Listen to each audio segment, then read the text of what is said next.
Alors, nous sommes là avec Samuel Gagnon, le président de Francophonie Jeunesse de l'Alberta. Bonjour, Samuel.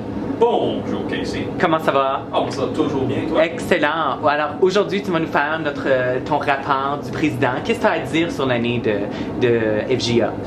Moi, j'en ai beaucoup à dire, honnêtement. Cette année a été une année beaucoup de renouvellement pour FJA, une année de grands changements et une année de regard vers l'avenir.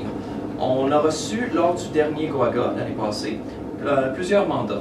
Parmi ceux-ci, le conseil d'administration en a pris deux vraiment à cœur, soit le mandat par rapport à l'immersion, de voir à la plus grande participation et la plus grande inclusion des écoles d'immersion dans la programmation annuelle, ainsi que l'inclusion de la tranche d'âge de 18 à 25 ans dans la programmation annuelle, en créant des événements qui viendraient plus rechercher cette tranche d'âge. Donc, je suis très fier du progrès que nous avons pu faire depuis la dernière année. Alors, Samuel, tu parles de vouloir inclure les jeunes en immersion d'expression française dans vos activités. Comment avez-vous fait ça cette année, plus particulièrement? Mais cette année fut la première fois que les jeunes d'immersion furent invités à participer au Rassemblement Jeunesse, leur âge, notre plus grande activité. Donc, nous avons été approchés par des écoles d'immersion qui voulaient envoyer certains de leurs jeunes. Et suite à la première vague d'inscription, il nous restait de la place. Nous avons donc décidé que ce serait une opportunité en or de pouvoir accepter ces jeunes et de voir à quel point ceux-ci pourraient s'intégrer dans notre participation, dans notre programmation, afin de voir comment nous voulons procéder avec cette participation à l'avenir. La question d'immersion est toujours une question délicate. Il y a beaucoup de discussions à avoir, je dirais, des deux côtés de la question. Et donc, je suis très content que cette année, nous avons pu débuter une inclusion plus progressive de la part de ces écoles et que j'aimerais beaucoup pouvoir continuer dans l'avenir.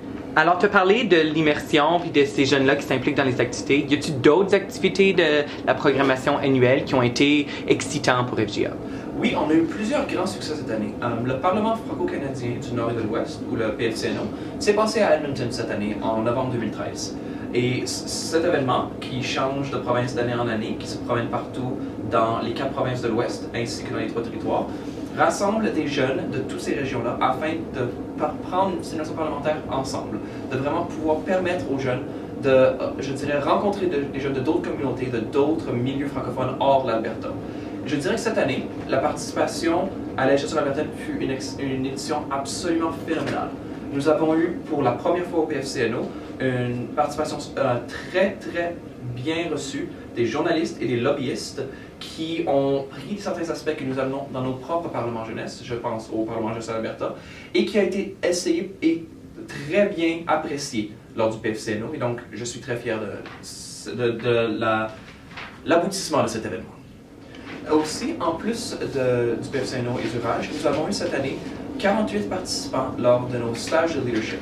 Les stages de leadership de Francophonie Jeunesse de l'Alberta sont 3 stages, 3 fins de semaine qui sont offerts aux élèves du secondaire de 10e à 12e année dans les écoles francophones, qui leur permet d'acquérir des habiletés de leadership, qui leur donnent la base, le fondement qu'ils auraient besoin pour pouvoir continuer leur implication dans n'importe quel domaine qu'ils le veulent, bien que nous apprécions et nous les encourageons toujours à participer aux activités de jeu et de s'engager dans FJA.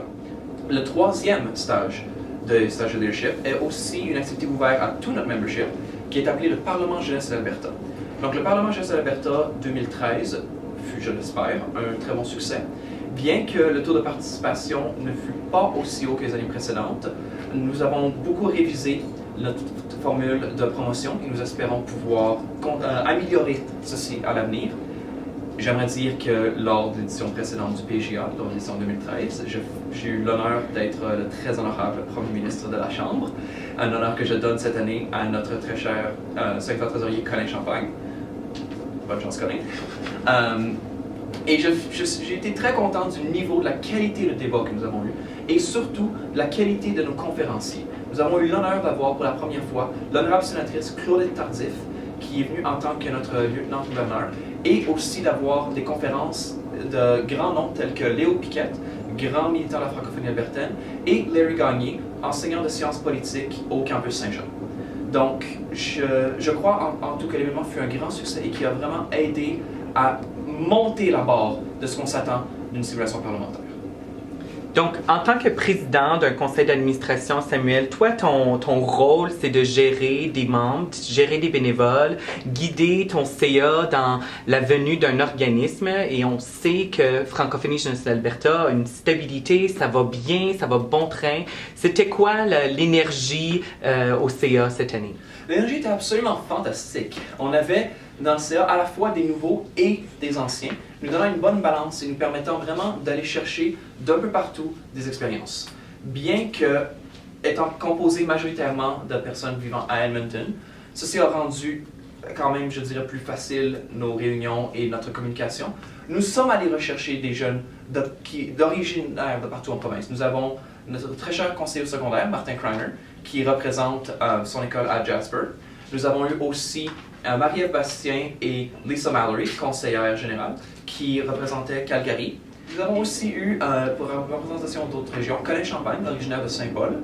Les autres conseillers parmi notre conseil d'administration furent Thomas Pomerleau, conseiller au secondaire, qui représentait Maurice Lavallée à Edmonton, mais aussi Beaumont. Et nous avons eu Sophie Bergeron, conseillère générale, qui représentait la région de Edmonton et du campus Saint-Jean.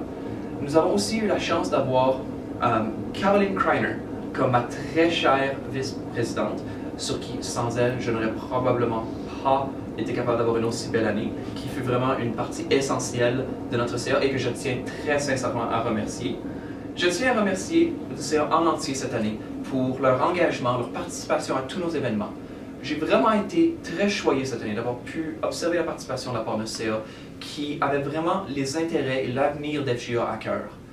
Dans une année tellement pleine de changements et de renouvellement de tout à propos d'FGA, que ce soit du bureau, que ce soit de nos membres, de l'inclusion et surtout de nos activités, j'ai vraiment pu être choyé d'être entouré d'un conseil d'administration qui voulait tellement s'impliquer, qui était tellement intéressé dans les décisions et qui, je crois, m'ont aidé et ont aidé l'organisme à aller dans la bonne direction.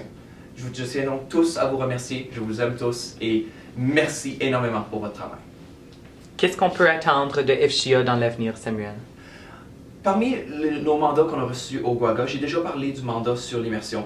Le deuxième mandat fut l'implication et la participation active des 18 à 25 ans.